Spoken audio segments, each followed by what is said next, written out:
Ashama akkam jirtu kabajamtoota hordoftoota keenya fagoodhaaf dhiyoodhaa kan nu hordofaa jirtan kun sagantaa Waan Talk. Waan Talk waa'ee Oromoo irratti marii garaagaraa gochuun sagalee dhalootaa, sagalee haadholii, sagalee hambagaleeyyii Oromoo irratti mariisisuun, beekumsa maddisiisuun isin tajaajiluuf karaa Oromiyaa 11 qophaa'ee torbanitti guyyaa tokko kan darbuudha. Har'a sagantaa addaa qabnaa. Torban kun torban asa deemu kun guyyaa gootota Oromooti. Guyyaa gootota Oromoo ilaalchisee sagantaa tokko qopheessaa jirra. Sagantaa kanarratti keessummaa isinii afeerree guyyaan gootota Oromoo maaliif kabajamaa? Akkamiin kabajamaa? Eenyutu eegalee akkamiin eegalame kan jedhu keessummaa qabnaa. Keessummaa kana ajjinan isin mariisisaa.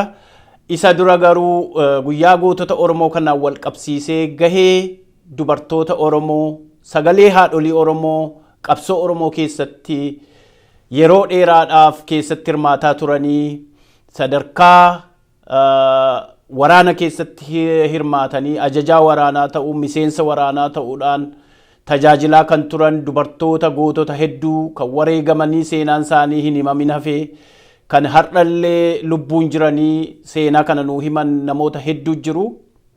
Eessaa kaanee eessa geenye, eessaa kaanee har'a geenye, akkamiin as geenye kan jedhu kana keessatti gaheen dubartii Oromoo maal akka ta'e marii isinii goonaa. Marii waliin kan gochuudhaaf har'a keessummaa qopheeffadheera. Keessummaan kiyyaa aadde Urjii Dhaabaa nama ijoollummaadhaa qabdee miila duwwaa bara rakkinaa, bara beelaa dheebuun utuu boodatti nambisin dararama meeqa keessa dabartee hidhaa diinaa, adamsa diinaa, waa mara hundumaa dandamattee har'a nama lubbuun jirtu. Isiin kanneen wareegamaniif ragaa, kanneen gantuu ta'aniif immoo kan haamilee itti gootee deebiftee waraanatti ijaaraa turtee nama karaa dabarsuudhaan wayyaa ofirraa fuudhanitti uwwisuudhaan diina golga godhanii diina jala dabarsuudhaan qabsoo irratti hirmaannaa isaan gochaa turan keessatti gahee guddaa kan qabdu aadde Urjiin har'a sagantaa Waan Talk kiyya irratti afeereen jira. Kanaaf itti naa dhiyaadhaa. Aadde Urjii baga nagaan dhuftee anaa dhufuun siin jedha. Mee utuun gara gaaffii fi deebii yookiin immoo gara marii biraatti hin ce'ini akkam jirta? Nagaadha? Jireenyi kee ammaa akkami? Umaa nagaa fayyaadha alhamdulillah. Baga jiraatnis baga nagaa baga naa afeertan. Ammallee utuu gara baga guyyaa isin gee. Baga wajjin geenye utuu gara marii keenya isa bal'aatti hin seenini. Aadde Urjiin eessatti dhalattee? Ijoollummaas eessatti dabarsite utuu waraana bilisummaa Oromootti hin dabalamin? Aadde Urjiin Harargee Bahaatti dhalatte. Aadde Urjiin gaafa silaa namni biyyee taphatee qoofuusaan qabsoo uummata Oromoo keessa dabarsite. Haala qabsoo keessa jiruun warra nu dura qabsoo keessa jirurraa muuxannoo horannee isaanirraa dhaallee dirqamni qabsoo maal fakkaataa, qabsoota nahoo maaliif godhanii kan joon gabrummaan tun maal fakkaatti, eenyu gabroomee, sabni kun gabrummaa jechuun maali, hiikaan gabrummaa maali, maaliif waraanni bilisummaa Oromoodhaa gaara keessa deemaa, maaliif dheebotee, maaliif beelawaa, sabni kun addatti maaliif biyya tana keessaa addatti gabroomuu danda'e, maal irratti gabroomuu danda'e kan jedhu addi bilisummaa Oromoo akkuma beekamutti dabballee qaba. Addi bilisummaa Oromoodhaa bakka nam tokko bakka nam sadii hin dabruus nam afur nam shan barsiisaati bira kuta. Bakka muraasaan deemus hawaasa isaa biyya isaa tanarratti eenyu ka isa gabroomsu jiru namatti himaati bira kuta. Tuni isaan qofa osoo hin ta'in waanuma abbootii teenyarraa dhaalle jechuudha.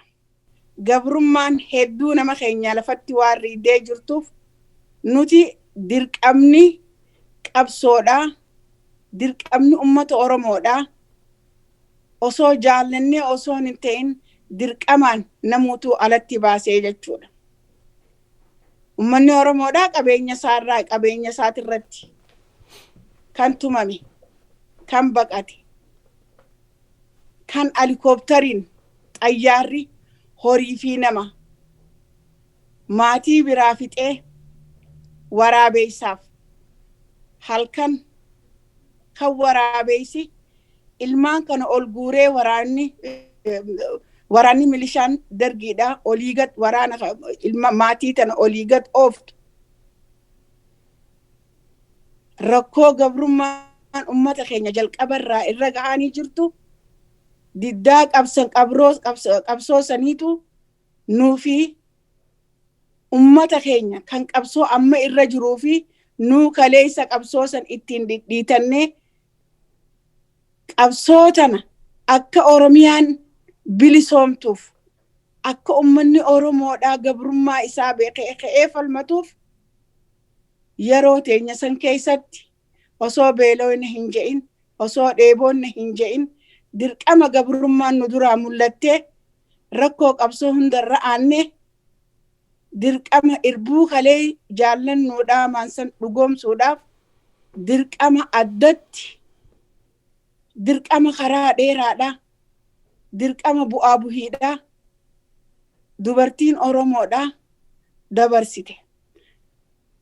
Itti aanee sidee guyyaa gootootaa, seenaan guyyaa gootootaa addatti uummata Oromooti guyyaan eebli 15 uummata Oromootii fi waraana bilisummaa Oromootiif seenaa addaati. Wareegamni jaallan gamtaadhaan shinnigatti kafalan kan islaama kiristaana taatan kophaa achi bahaa jedhanii nuti waan takkaaf baanee addaan hin baanu wareegamnuus bakka takkatti wareegamne jechuun seenaa addaati. Seenaa uummanni Oromoo fakkeenya irraa fudhachuu danda'u jechuudha. Akkasumatti seenaan tun arra uummata Oromoo bira kuttee addunyaa mara keessa deemaa jirti jechuudha. Guyyaa gootootaa kabajachuun arra waraanni bilisummaa Oromoo guyyaa kana akka addaatti ilaala. Bara 1988 keessa. Guyyaan kun guyyaa seena qabeessa.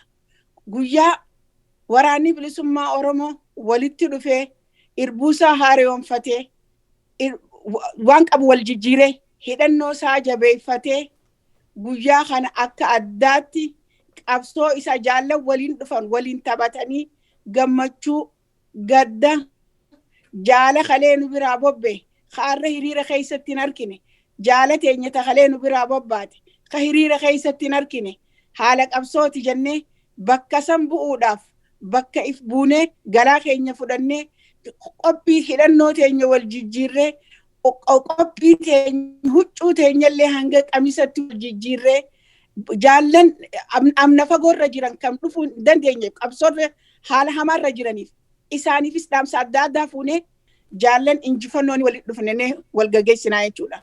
Kuni qabsoo kam keessa hin jiru jechuudha. Qabsoon uummata Oromoodhaa qabsoo ifirratti hirkannoo waan taateef jecha qabsoo rakkoo ittiin fakkaanne gabrummaa san malee guyyaa wanni kun dhalatu dubartoonni Oromoodhaa qooda addaa taniin isinii himu mee dubartoota warra hidhannoo qabu caalaa ummanni keenya dhabaa fi qabeenya isaatiin aanan itittuu fuudhanii mijuu adda addaa fuudhanii waan adda addaa nyaata adda addaa fidanii guyyaan boruu guyyaa gootootaati jedhanii waan qaban miiccatanii shamarran hawaasaa babbareedanii naannoo waraanni kun itti deemu keessatti waraana bilisummaa Oromoodhaa jabeessuuf haati Oromoodhaa guyyaa gootootaa kana ilma isiidhaa tan qabsoodhaa kannite intala isiidhaa tan qabsoodhaa kannite cinaa dhaabbattee jabeessuudhaaf ilma isii kan wareegame anaa bakka bu'een jabeessettee guyyaa tokko yeroo san keessatti naannoo san malee haalli qabsoodhaa ol hin baane jechuudha. Ummanni naannoo sanii seenaa guddoo qabu uummata Oromoo keessatti. Lafti qabsoon itti deemte seenaa guddoo qaba.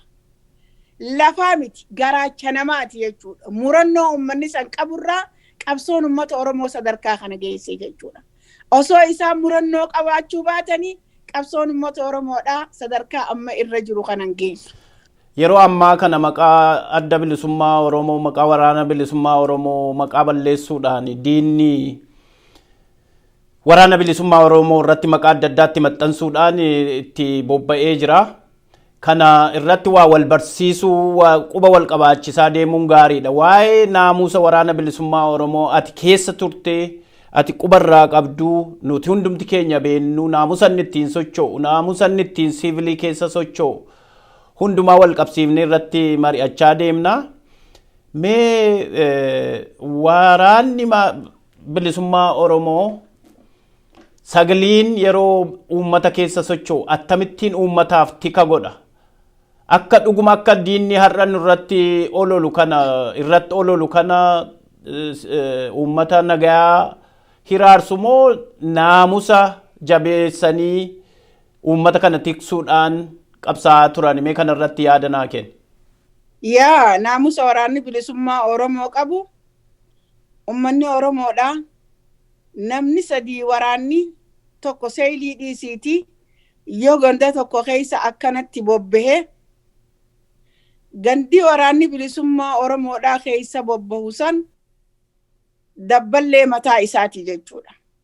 Waraanni bilisummaa Oromoo barsiisee maalummaa isaanii waraanni bilisummaa Oromoo osoo abbaan nam tokko bishaaniin obaafne dirqama bishaan obaasaan jiru jechuudha. Haati Oromoo obboleettiin Oromoodha. Abbaan Oromoo ifii beekee itti kanna malee dirqamaan fida. Dirqamaan beeloonne dirqamaan fida. Naamusa heeraa fi seerri addi bilisummaa Oromoodhaa qabu barruu naamusaa keessatti waan nama barsiise qaba. Waraanni bilisummaa Oromoo osoo ganda keessa osoo hawaasa isaa keessa hin bobba'in duratti naamusa baratu qaba. Naamusa baratu san caalaa kan haalli qabsoo isa barsiisee jira. Naasuu jaalala fadhii ummata isaatiif qabuuf waan qabsoo godhu jecha waraanni keenya haala ammaan tana fofokkisaa diinni maqaballeessii waraana bilisummaa Oromooti moggaasu kana hin qabu jechuudha. Kuni olola diinaati. Hordoftoota keenya gaafii kana maaliif hangaafadhaa? Dhaloonni waan beekuu qabu, waan irraa quba qabnu, anis akka nama dhuunfaatti waan ani irraa quba qabu. Waraanni bilisummaa Oromoo mirga uummata Oromoo kabachiisuuf gaara keessa sosso'u, siiviliitti dhukaasuu dhiisaati, qabeenya siivilii agadaa muka tokko yookiin boqqolloo muka tokko cabseellee waaddachuu eeyyama uummata sanaa malee hin danda'u jechuudha. Siivilii miidhuu jechuun haga waan rasaasaan miilla keessa of dha'uuti. Yookiin uummata jechuudha, uummata nagaa keessa bakka socho'u. Diinni waraana uummata Oromoo inni tokkoffaan gantuu waraana kee keessaa ganu iccitii kee fuudhee diinatti gala jechuudha. Diinni inni biraan illee sadarkaa lammaffaarra jira. Achi booda immoo basaasa diinaa dhufee iccitii kee funaanee deebisee diina sirkuchiisu. Diinni sadaffaa jira. Akka ittiin socho'a tartiiba kanaan mirga uummata cunqurfamaa falma malee deemee siivilii ajjeesaa siiviliitti dhukaasaa qabsaa miti. Kana dhaloonni wal hubachiisuu qaban naareetiif yookiin immoo odeessa diinni yeroo har'aa waraanni bilisummaa Oromoo kana godhe sana godhe uummata burjaajessaa jiru kanarratti waa tokko barsiisuudhaaf jechuudha kan nuti sagantaa kana ni qopheesse. Boodan itti deebi'a adde urjii jimmarii gara gollobuutti yeroo deebinu maaliif waraana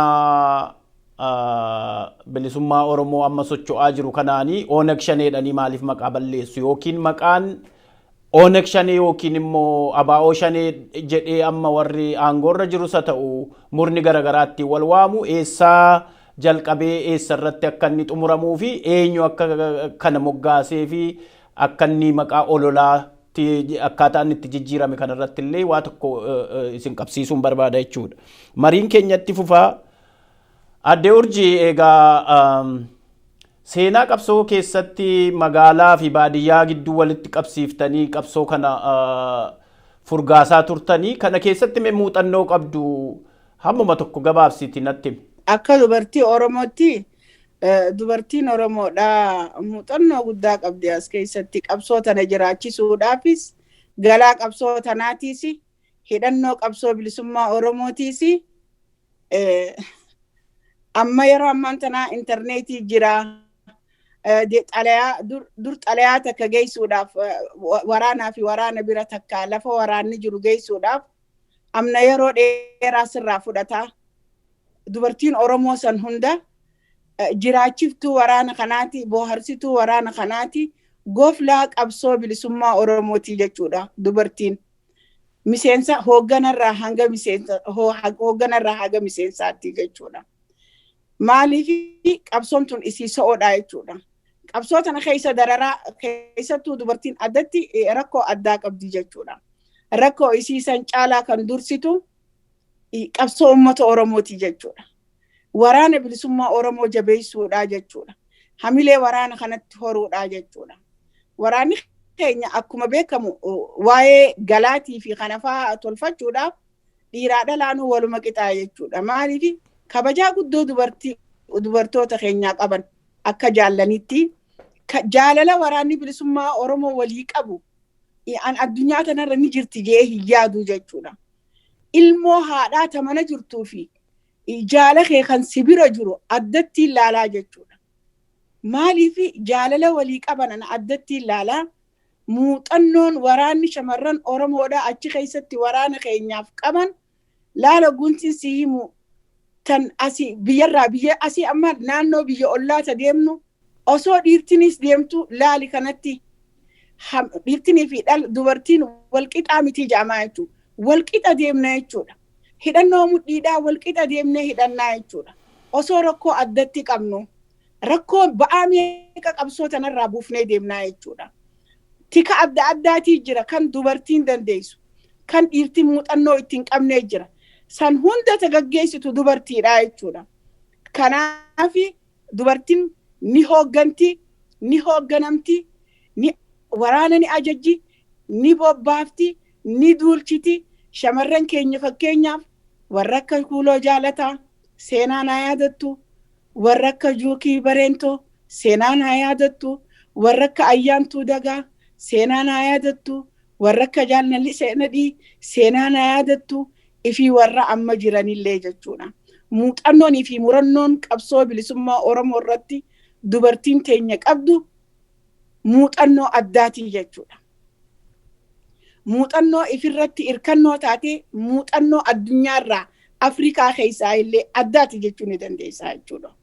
Goflaa qabsoo bilisummaa Oromooti tan qabsoo tana asiin geesse. Hidhamnuus qabsoo tana rakkoo nutti hin fakkaatu. Amna dheere cabnee beenuus rakkoo nutti hin fakkaatu. Maaliif qabsoorra waan jirtuuf dubartiin murannoo akkasii qabdi. Galatoomi. Dubartoonni hedduun kabajamtoota hordoftoota keenyaa dubartoonni hedduun kan harka diinaatti dararaman kan wareegaman kan lubbuu isaanii qaalii kaffalanii qabsoo kan har'aan ga'an magaalaaf baadiyyaa gidduutti sosso'aa turan akkuma dura dubbadhee sadarkaa shanitti hirree ilaaluu dandeenya. Tokkoffaa qaamaan waraana keessatti ajajummaadhaa qabanii haga miseensa waraanaatti hirmaachuudhaan, lammaffaa galaa dhiyeessuudhaan, odeeffannoo funaanuudhaan, arfaffaa namoota qabsoof bahanii karaa dabarsuudhaan, diina jala dabarsuun golga gochuufiidhaan, akkasumas immoo karaa dinagdeetiin gargaaruudhaan erga biyyaa ba'an illee warri dararama kana keessa darbee lubbuun jiru biyya ambaa keessa deemanii galii maddisiisuudhaan maallaqaan jechuudha humna dinagdeetiin tinnisaa jiranii. Qabsoon kun akkasumatti walitti funaanameeti kan inni galma ga'u jechuudha. Yeroo ammaa kana xiqqoo asirratti utuun adde urjiitti hin deebi'ini wanti yeroo har'aa humni diinaa yookiinis immoo namni jabina qabsoo bilisummaa Oromoo hin jaallanne Oneg Shanee jedhee waraana bilisummaa Oromootti duulu maqaa isaatiin waamuu dhiisee Oneg Shanee jedhee maqaatti moggaase. Shanee jechuun kun eessaa dhufe kan jedhu yoo laalle maqaa Shanee Gumii yookiin Executive Council jechuudha. Shanee Gumii irraatii fuudhanii itti maxxansanii jechuudha. Wanti kun kan inni dhalate bara addi bilisummaa Oromoo wal dhibdeen uumamee qaamii ce'umsaa fi addi bilisummaa Oromoo Shanee Gumii jedhanii maqaa garaagaraatiin waamuu jalqabame. Booda keessa kan akka maqaa negatiiv wannootti derogeetiivii godhaniiti itti waamuu jalqaban jechuudha malee wanti Shanee jedhu hin jiru jechuudha. Amma waraanni Oromiyaa keessaa maqaa Oromoon socho'aa jiru waraana bilisummaa Oromooti. Kan itti maqaa balleessuudhaaf ittiin olola garaagaraa oofuudhaaf ittiin humna laaffisuudhaaf walitti duulan kuni hin hojjetu jechuudha. Amma waraana bilisummaa Oromoo bakka garaagaraa karaa dhihaa karaa kaaba Oromiyaa fi kibba Oromiyaa baha Oromiyaa keessa socho'u yoo fudhattanii waraanni bilisummaa Oromoo takka bakka dhaloota wal gaafateen beeku, amantii wal gaafateen beeku, boolla tokkotti yoo du'e boolla tokkotti awwaalama, waliin nyaata, waliin dhugaa, waliin du'aa, walirratti wareegama. Dhiiraa dhalaa utuu hin jedhin amantiidhaan utuu gargar hin bahin jechuudha. Kun kan diinni Oromoo humna isaa adda facaasuudhaaf bifa garaagaraatiin olola oofaa jiru jechuudha. Gaafa guyyaa goototaa kana kan nuti yaadannuuf iyyuu gaafa mootummaan waraanni riphee lolaan Somaalee hogganoota adda bilisummaa Oromoo amantiin adda baasuuf jette lakki nuti amantii miti Oromummaan tokkoon nu dhaabaa jedhanii wal duukaa boolla tokkotti wareegaman jechuudha. Har'allee wanti sun darbee dhalootatti darbaa jira. Dhaloonni illee kanarraa waa barattu jedhanii abdadha. Mariin keenyatti fufaa. Utuu ammallee warra wareegama kaffalanii gahee dubartootaa sirriidhumatti dhugaa dubbachuuf yoo ta'e himnee hin fixnu. Kan mana keessaatii ba'aa daa'ima guddisuu, ba'aa maatii jiraachisuu bira darbanii qabsoo keessatti qooda isaan horatanii yookiin gahee isaan taphatanii darbanii himnee fixuu hin dandeenyu. Garuu har'a yoonuma ammuma kanuni gahee isaanii hiree isaanii himuu dandeenyu jechuudha. Kanaaf gahee dubartoota baafnee dhaloota barsiisaa deemuu, qabsoo keessatti hirmaachisuu, gahee isaanii rikogniishinii kennuu fi beekumtii kennuufidha jechuudha. Itti fufee mee ammallee irra deebi'iitii jaallan waliin turtanii jaallonni har'a seenaan isaanii hin himamin, jaallan har'a kabajamuu qabanii, maqaan isaanii himamuu qabu, ifa bahanii beekamuu qaban jettuu yoo jiraate naa himi. Dhuguma rabbiitti yooniin kan hin siimu taate takkaa fi lamaa miti jechuudha. Dubartoota Oromoodha 400-300 oliin beekaa jechuudha kan wareegaman qabsoo irratti. Dubartii Oromoo daangaan qabdu qabsoo irratti kan wareegamte. Seenaan haa yaadattu. Waan isaan irratti wareegaman san galmaan gahuu qofaa jechuudha murtiin teenya. Faaruu qabdaa fi mee faaruu xinnoo ishee irra buusiif yaadannoo isaaniitiif. Dhiphuuf rakkoo jilbiilfadhee irbuutiyyaa sirraanfadhee ibboo dandeebi'uu salphina goggadhee qabsoo kottan fuufaa moo koo abdadhee. Haalli qabsoo hamaan kun numa jijjiirama. Walii siyaadaa bahuun numa dhaqqabama. Saba koon jarjarimmee qalbii teessuutuma. Damboobaan qabsoodhaa nawwiin kee guutama. Damboobaan qabsoodhaa nawwiin kee guutama. Dhiphuuf rakkoo jilbiilfadhee irbuutiyyaa sirraanfadhee. Ibboo dandeebi'uu salphina goggadhee qabsoo kottan fuufaa moo koo abdadhee. Mohuun Oromoodhaa nama shakkisiisu fira gaddisiisee diinan gammachiisu maqaa dhaabaa kiyyaa kootii sin balleessu Jallandisee deemee gara hin hammeessu. Jallandisee deemee gara hin balleessu. Dhiphuuf rakkoo jilbilfadhe. Irbuutiyyaa sirraanfadhe. Ifoo dandeebi'uu salphina googdadhe. Qabsoo kootan fuufaa hamuu koo abdadhe. Haalli qabsoo gaariin kun ifin uumamu. Mirgaa fi injifannoo laayyootiin argamu. Rakkoo yeroo laalee dhabbii koon diigamu. Dhiphuuf rakkoo jilbilfadhe. Irbuutiyyaa sirraanfadhe. Ifoo dandeebi'uu salphina googgadhe. Qabsoo kootan fuufaa hamuu koo abdadhe. Yaa ayyoo dhaamsi koo nagaan haa ga'u. Yaa abboo dhaamsi koo nagaan haa ga'u.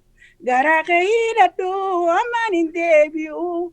Diina jalaa taa'ee roorroo fi waagga'u. Diina jalaa taa'ee roorroo fi waagga'u. Dhiphuuf rakkoo jilbilfadhe. Irbuutiyyaa sirraanfadhe. Ifoo dandeebi'uu salphina googgadhe. Qabsoo kootan fuufaa hamuu koo abdadhe. Ilmi kee muratee gootummaan loluufi ganee sittiin galuu si arrabsiisuufis obsee qabsoo godhaa hamaa hin milkaa'uufi. Obsee qabsoo godhaa hamaa hin milkaa'uufi. Hayyee adda urji sirbi kennaan illee garaana booresse sirba kana gaafa jalqaba dhageesse eessatti dhageesse maaltu sitti dhaga'ame? Sirbi kun hawwisoo teenya jaallanii walisee jaalboonsoo waaqooti. Hawwisuma teenya hawwisoo waraana bilisummaa Oromooti. Tan waraana keenya hamilee jabeessitu, tan waraana keenya jajjabeessitu, tan ilmaan Oromoodhaa kan biraalee akka qabsoo tanaaf hawwanii qabsoo tanatti dabalaman tan gootu. Hedduu yeroo seenaan na yaadattu jaallinni wareegame yeroo hawwisoo wanti wallee waraana bilisummaa Oromoo tana yeroo yaadadhu dachii fi samiin amma isin wajjin jira addunyaan amma keessa jiru tana osoo hin ta'in akkaan addunyaa biraa keessa ture natti fakkaataa jechuudha. Haasaa keenyatti fufnee rakkoo keessa dabarte himtee rakkoo dandammatee qabsoon keenya sadarkaa har'a ga'eera. Har'a haala amma jiru kanarratti komii qabdaa? Tokkoffaa duraatiif haala waraanni bilisummaa Oromoo amma keessa jiru ilaalchisee waan takkaan jechuu barbaada. Waraanni bilisummaa Oromoodhaa yeroo murtee isaa keessa jira.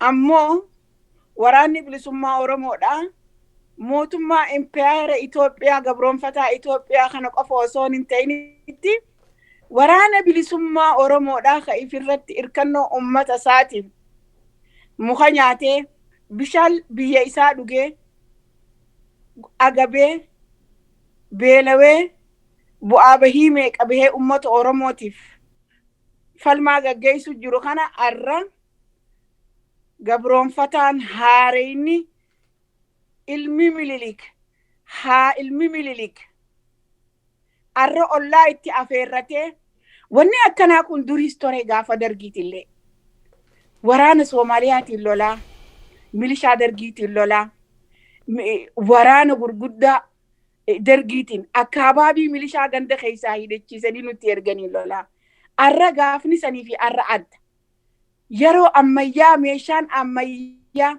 yeroo ummanni Oromoo teknooloojiin kute addunyaan jaarraa 21ffaa tana keessatti ummanni Oromoo muuxannoo horee lafaa qabu keessatti sadarkaa waraanni bilisummaa Oromoo takkaa irra ga'ee jiru kanatti waraana bilisummaa Oromoo dadhabee waraana kana balleessu qurxummii balleessuudhaaf bishaan goysuudhaa jaan jechuudha.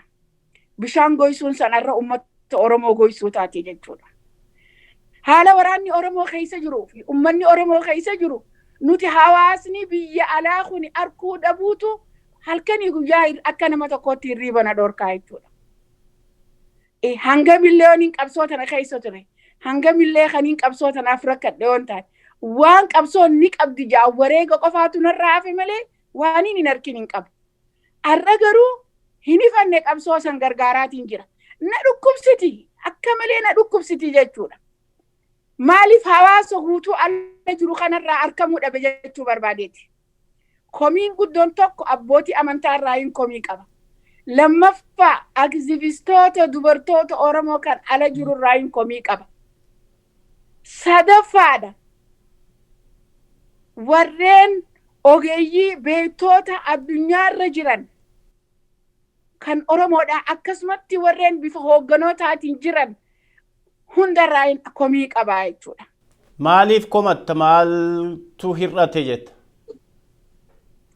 Tokkoffaa duraatiif wanni inni itti komadhu Oromoo sabni kun hin bilisoomne. Sabni kun bakka baheefsan hin geenye. Sabni kun amnarra jira. Sabni tokko yoo bilisummaa qabaatee bilisoomellee haga gattaa'uu qaba. Haga uffee je'e gattaa'uu qaba. Ammoo gattaa'ee if dagatuu hin qabu jechuudha.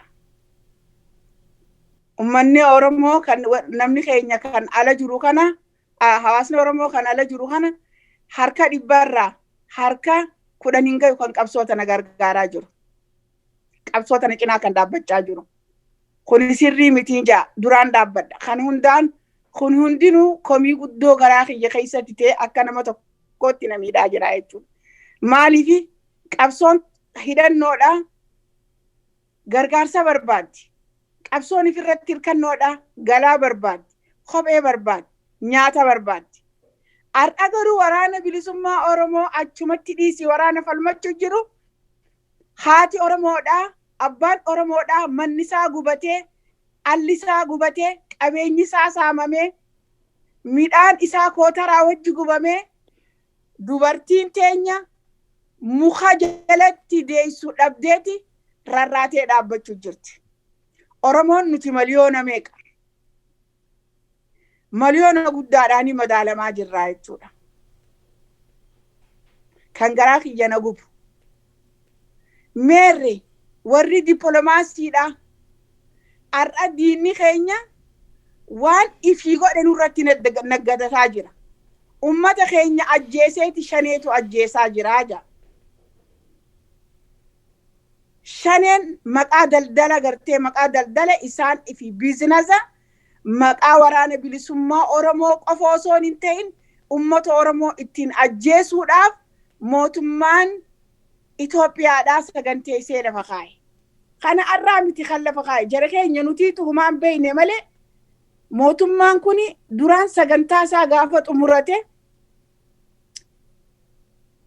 dhaabboonni mormituun hundinuu haa galanii jedhee nu galche jechuudha. Inni sagantaa isaa jala mure guyyaa 2 keessatti. Waan xumuree lafa kaa'e san arra uummata Oromoo irratti hin bobbee waan inni irratti hin bobbeessan nuti akka hawaasaatti arguu dadhabne. Meerre aktivistoonni dubartoonni Oromoodha. Warreen hiriira torbaanii miti guyyaa 2 hiriira bahaa turan. Addunyaa tana hunda shororkeessaa turan. Ji'oota muraasa dura. Awurooppaan jenne, Austraaliyaan jenne eessa jiran? Mee aktivistoonni gurguddoon warreen dippiloomaasii wajjin qunnamtii qaban. Warreen akka Najaat Hamzaadha. Warreen akka Toltuu Tufaa. Warreen yeroo san keessatti halkanii guyyaa hirriiba dhaban. Sossooha guddaa godhan. Arrani bilisoomanii. Rakkoon uummata Oromoo irra gahaa jirtu. Rakkoon hayyoota Oromoo irra gahaa jirtu. Rakkoon ummata Oromoodhaa baqachiisaa jirtu. Duuti Oromoodhaa tan gaafasiitiin adda taatee jirtu. Maaltu isaan mana galche? Nama barate addunyaa wajjin mootummoota biyya isaaniitti wajjin warreen qunnamtii gurguddoo godhuu danda'an. Warreen baratan, warreen dandeettii siyaasaa qaban, warreen dandeettii afaanii qaban. Maal tahanii callisan? Eega sochiin tun eegalamtee fi arma jidduu takkaa hin agarre. Eessa jiran? Abbootiin amantaadhaa. Qabsoo gargaaruun isaan ilaalu an kabajaa guddaan qabaaf. Dubartoota aktivistoota keenyaas kabajaa guddoon qabaaf. garuu namni barate biyya ifiitiif jechuu dursee Gaarii. ummata isaa harakkataa jiruuf afaan tahaa jechuudha. Gaariidha. Laali kutaa kanaaf miidiyaalee addunyaa kanarra laalaa diinni keenya halkanii guyyaa rafaan jiru isaan maaltu usisiise? Isuma irratti waasii jabeessuuf jechuuf hordoftoota keenya warri isheen amma maqaa dhoofte ani hagan quba qabuttuma jiru. Erga paandamikiin kun dhufe yoo alatti mul'achuu baatan iyyuu Tiwiiteriif karaa garagaraatiin duula gochuudhaan ittuma fufaa jiru. Waan isheen jettu kun isin mararsiifachuu, isin jaallachuu fi isin kakaasuu haamilee keessan kakaasuuf malee jibbarraa akka hin taane akka hubattan duukaa buusuufan jedha. So akka amma jettutti xiqqoo dadhabiinsi jira karaa aktiivistootaas, karaa hooggantoota amantiis, karaa garagaraa jechaa jirta. Maal haa goonu akkamittiin deebinee jabaannee olola diinaarra haa aannu biyya ambaa kanatti afaan faajjii jiru akkamittiin qulqulleeffannee wal duukaa haa hiriirruu jetta. Yaa galatoomi ilaal nuti amma yeroo ammaan tanaa keessatti wal kakkadhachuu osoo hin ta'in dhugaa walitti himuu qabna. Dhugaa walitti himuu qabna.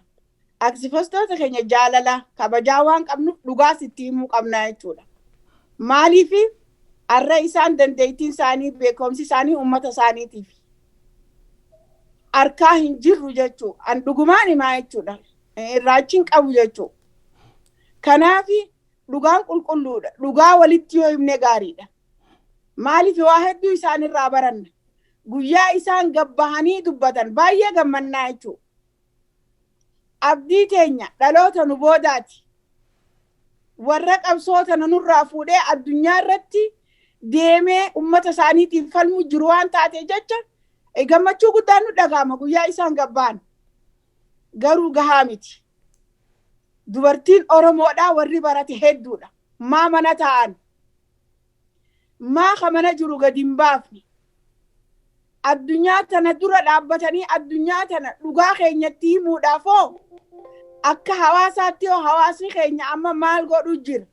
Hiriira guyyaa tokkoo fi lama baaneeti moo hiriira kana walitti dhaabnee baanee hanga murtii takka argannutti bakka san duraa ka'uun qabnu hin ja'ammaan tana walii gabbahuu qabna ka dur caalaa. Laalaa uummanni Tigreedha. Hagam takkatti akkamitti hiriira bahan. Guyyaa isaa mana galanii agartu isaanii ala dhaabbatee lallabuu agarta. Maali qabsoon teenya isaan kalee mootummaarraa hongabu'an taate nurraa eeggamu haalli isaan ammatti jiran kun nurraa eeggamu jechuudha. Nuti maaliif dhugaan keenya dhokate? Maaliif hayni keenya dhokate? Laafina keenyarraa walirratti abdii dhabuu keenyarraa dhugaa jirtu waliif qooduu dhabuu keenyarraa dhugaa sabni kun qabu ifatti baasuu dhabuu keenyarraa aktivistoonni keenya dhugaa jirtu yoo wajjin deeme har'a addunyaan tun bakka takka akka bahanii sila har'a waan takka irra gahanii jiran. Addunyaan tun yoo gurree isaanii laachuu dhabde qabsoo hidhannoo jabeessuun dirqama isaaniiti. Qabsooma hidhannoo malee wanni nama baasaa hin jiru. Uummanni Oromoo walqinni tokko hidhatee hin jiru. Wanni diinni arraan tana lixa Oromiyaa irratti fuulleeffatee waan qabuun arra ummata keenya bishaan irraa muree ifaa irraa mure nuti akkamitti nyaannee dhuunna jiraannee ala kana. Hayyoonni Oromoo akkamitti usee ta'a. Nuti osoo wiikeendii jenne silaa arraan tana akka addunyaan dhageessuuf hiriira bahaa kaaniin galma kireeffannee hayyoonni jiru gabbaanii amma qabsoo waan gartee maal dhaaba maal ja'anii miti jechuudha. Akkatti waraana qabdi uummanni Oromoo waraana bilisummaa Oromoo malee waan biraan qabu. Waraana kana jabeessuudhaaf maal godhuu qabarratti akkamitti ka gargaaruu qaburratti gabbahee mari'achaa hin jiru. Yoo walgahii yaaman walgahiin isaanii nama 40 nama 50 wannitti walitti dhufan. Haala ummata keessa jiru biyya keessa jiruuf murtee isaa miti. Garuu haalli kuni diinaaf murteessaadha jechuudha. Nuti arrallee gabroonfataan biraa nuti irratti deebi'uudhaaf karaa qabatee jira. Karaa qabatee jira. Abiyyi gabroonfataa haaree nurra deebisee jira. Kana birraa hambisuudhaaf uummanni Oromoodhaa maal godhuu qaba? Abbootiin amantaadhaa keessattuu abbootiin amantaadhaa gabbaatee waan kana irratti maal dubbanne? Abbootiin amantaa ummata alagaa kan diina keenya ka'arra nurra duulu jiru hidhachiifteeti hidhattee nu lolaa jirti jara keenya rabbi sodaadhaati. Ummata sii hidhachiifteeti ifi wajji hidhattee nu lolaa jirti. Achi deebitee mana gubdee fi ummata keenya ka gubdee falmachaa jirti. Eessa jirra nuti yoggus addunyaa tamirra jira rabbi jaati. Addunyaa tamirra jira. Nama du'aa keessii mormu gabbee addunyaa irra garsiise. Nama mana nama keetii gube eessa jira dilli nama Oromoodhaa kan ala jiru. Moonu eeganan ga nuti gabbaanu. Nuti nama kaleessaas qabsoo godhee arrallee dadhabaa tokko jechuudha. Arrallee dadhabnee qabsoo teenyarraa nafnu jala gufanneeti waraanni ummata Oromoo qabsoo waraanni bilisummaa Oromoo waraana ummata Oromooti. Akka rasaasan dhabne jennee waraana keenya cinaa dhaabbachaa jira. Akkam beeloonne jennee. Ummanni biyya keessaa waa meeqaan hawaasni keenya biyya keessaa waraana isaa jiraachisee wareegamee itti madaawee itti hidhameeti waraana kana cinaa dhaabbachaa jira. Ar'asan hunda bira kutee bishaan dhabsiisanii mana yaalaa dhaquun danda'an. Qabeenyi ummata Oromoodhaa dukkaanni tokko bahaan jiru gubaa jiran. Makiinaan takka ta ummata Oromoodhaa bobbaatee galaan jiru. Abbaan qabeenyaa tokko ka Oromoodhaa qabeenya isaa banatee daldalataan jiru. Kaan baqate kaan hidhame. Nuti nama darsa facaasee deemu malee nama huccuu uffatee deemuu miti amma booda akka nama maraataatti. Jireenyi keenya hanga namni tokko hanga jiraachuu qabaa jechuudha. Jara keenya maqaa hamaa baadhannee jiraachuurra wareegamnee seenaa qabaachee seenaa bareedduu horannee wareegamuutu irra nu jira jechuudha. Seenaa horachuu irra jira. Maqaan baduurraa mataan baduu wayyaa'edha Oromooni wareegamanii maqaa ofitti gochuu gaariidha seenaa namaa baduurraa jechuu isheeti. Hordoftoota keenyaa egaa yaadannoon guyyaa goototaa kun maaliif kabajamaa? Sababa isaaniitti sababa isaan lubbuu isaanii kaffalanii lubbuu isaanii qaalii bakka buusaa hin qabne kaffalanii falmataniif kunoo har'a geenyee addunyaa irra teenyee teknooloojii baraatiin afaan Oromootiin wal quunnamaa jirra. Kun bu'aa isaanii ta'uu hundumti keenya ni beekna. Yaadannoon isaanii bara baraan haa jiraatu. Adde Urjii baay'ee galatoomii utuu marii keenyan gollobin duraa yoo waanuma sekeendii 30 tokko mallee kan biraa qabaatte anillee waan an jaalladhuuf wallee warraaqsaa kan wallee waraanaa kana waan an jaalladhuufani yeroo baay'ee dhaggeeffachuu jaalladhaa tokko irra naa buusiiti wal geggeessina. Abbootiin amantaa Oromoon qabdu sadeenu gabbaatee ummata siitii wajji qabsoo haa gootu. Gabbaatee qabsoo cinaa haa dhaabbattu. Haati Oromoo tan ala kana jirtu ilmisi obboleettiinsi ilmaansi biyya keessaa wareegamaa jiraniis gabbaatee addunyaa dura haa dhaabbattu. Sabbata si hiikkattee waraana bilisummaa Oromoo cinaa haa dhaabbattu. Gaarii. Uummanni Oromoo akka hawaasa Oromootti ammoo gahii silaa taphachuu qabnu dirqama yeroo ammaan tanaa keessatti yeroo qabnu tana itti fayyadamuu qabna. Hayyee.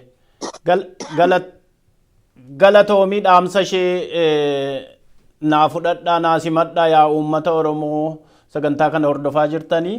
Egaa utuu waliin geggeessin dura akkuma sila jedhee yoo wallee warraaqsaa kan biraa tokkollee qabde sekeendii 30 irra naa buusiitii nagaa walitti dhaamnaa booda. Yaa wallahi wallee warraaqsaa silaanumaan ja'a baay'ee naare. Waanin sila dubbachuu dhufe hundaatu na jalaa bade. Maaliif haala uummanni Oromoo keessa jiru anuman waa'uma guyyaa goototaatu guututti hin dubbanne jechuun hin danda'a. Maaliif haalli uummanni Oromoo keessa jiru na miidhee jira.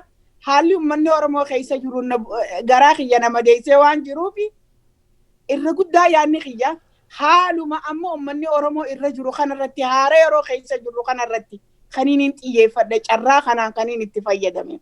Jaallan koo yaa jaallan qabsoo waa'eellan jireenya koo walabdii waliin qabsooyna walirraan baqannu rakkoo. Dirqamaaf yoddaan babaanes wal harkaa fi sedduu hawwine injifannoos waliif hawwine haala gaariis qabsoo fidaa walabdiidha yoo hojjanne qabsoon fiixeensuma hajabaan nuuf jenne qabsoon fiixeensuma hajabaan nuuf jenne.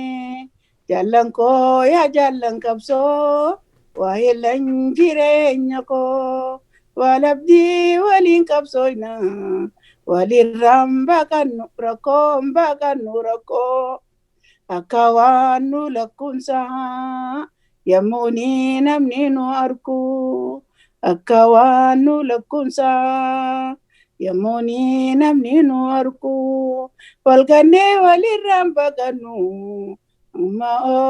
walgannee walirraan baqannu amma rakkoo namaatuus qabsoo namaatu. Jaallan koo yaa jaallan qabsoo waa'eellan jireenya koo walabdii waliin qabsooyna walirraan baqannu rakkoo.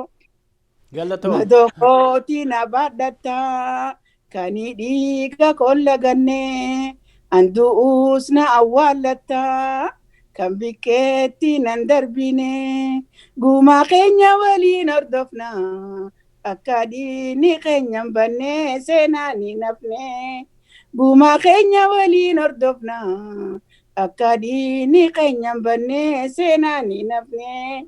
Jaallan koo yaa jaallan qabsoo waa'eellan jireenya koo walabdii waliin qabsooyna walirraan baqannu rakkoo. Galatooma amma tokkoon irraa isinii je'e garuu na duraa wal dhadhawa hedduu naaree wallee tana waraana bilisummaa Oromoo kan amma dirree falmaarra jiraniif haa ta'uun ja'a. Waraanni bilisummaa Oromoo haa jabaatu isin cinaa jirra if duubatti hin deebinu jabaadha ummata keenya ka biyya keessa isin duuba jirra jabaadha warri ala jirtanis waan biraa carraan keessa waraana bilisummaa Oromooti. Kana booda qabsoon karaa nagayaa cufame karaan. Kanaaf qabsoo hidhannootti harka keessan kiisha keessan harka kaayaasmuun shilingin fuudhina hammaaraa gabbaasaan isiniin jaa. Kana booda wanni furmaanni qabdan hin jirtuuti. Nuti ammoo halkan waan guyyaa duraan dalee nu caalaa waraana bilisummaa Oromooti. Jabaadhaan isiniin jaa. Haalli waraanni keenya ummanni keenya keessa jiru baay'ee takka na miidhee jira. Baay'ee takka yaa ummata Oromoo isinirra beekeetii miti. Isinirra jaaladheetii miti garaa kiyyaan nama daaye. Sirna Itoophiyaa kana hanga cabsinutti akka manatti hin galle. Jara keenya takka dhumnee lafa duwwaa haa fudhatanii. Takka akka namaatti ajjannee lollee bilisoomnee Oromummaa keenyaan alaabaa keenya jala haa dhaabbannu. Rabbi sodaadhaa waraana bilisummaa Oromoo gargaara. Hayyoonni Oromoo gabbahaa aktivistoonni abbootii amantaa dirqamni qabsoodhaa isin laala. Isin warri mana keessa use isinii gabbahaan isiniin jaa galatooma baay'ee takkaan aaree galatoomaa fayyaa ta'a. Galatoomii hedduu galatoomii adde urjii baay'een si galateeffadha. Adde urjii dhaabaa qabsooftuu ganamaa qabsooftuu bilisummaa Oromoo gahee dubartummaa ishee baatee seenaa bilisummaa Oromoo keessatti seenaa ishee galmeeffattee as geessee jirti. Egaa kanarraa akka waa hubattanii nan amanaa. Maqaa garaagaraa nutti maxxansanis isinitti maxxansanis qeerransa gogaasaaf ajjeesuu jedhanii Oromoo taatee argamnaan taargeetii diinaa ta'uu keenya ni beekna. Biyya deemnu biyya ambaa keessa jiraannuttis haa ta'u biyya Oromiyaa keessattis haa ta'u ijuma tokkoon ilaalamna jechuudha. Maqaa garaagaraa walitti maxxansinee yoo wal qoccolleeyyuu hundumni keenya tokko, Oromummaan tokko, biyyi Oromoo tokko jechuudha. Wal taanee haa falmannu. Kanarraa akka waa hubattan nan abdadha. Namoonni immoo waan kanarratti komii qabaattan waan dabarsine kun isin mufachiisa kan kun sirrachuu qabattan isin immoo nuquunnamaa waanumaan sirreessaa deemna jechuudha. Wal amansiisaa deemna. Guyyaan wareegamtoota Oromoo kun warra kaleessa 90moota 80moota keessa wareegame qofa utuu hin ta'in warra har'a mana hidhaatti dararamanii ajjeefamaa jiran, warra wareegamaa jiran, warra diina kuffisanii kufaa jiran hundumaaf yaadannoo ta'a jechuudha. Guyyaan kun guyyaa wareegamtoota keenya hundumaati. Egaa hordoftoota keenyaa sagantaan keenya har'aa kanumaan xumurama. Waan obsaan nu daawwattaniif hedduu isin galateeffanna. Hanga sagantaa biraan walitti deebinutti nagaatti fayyaatti nuu tura. Galatooma nagaan. Oromiyaan ni bilisoomti injifannoo uummata Oromooti.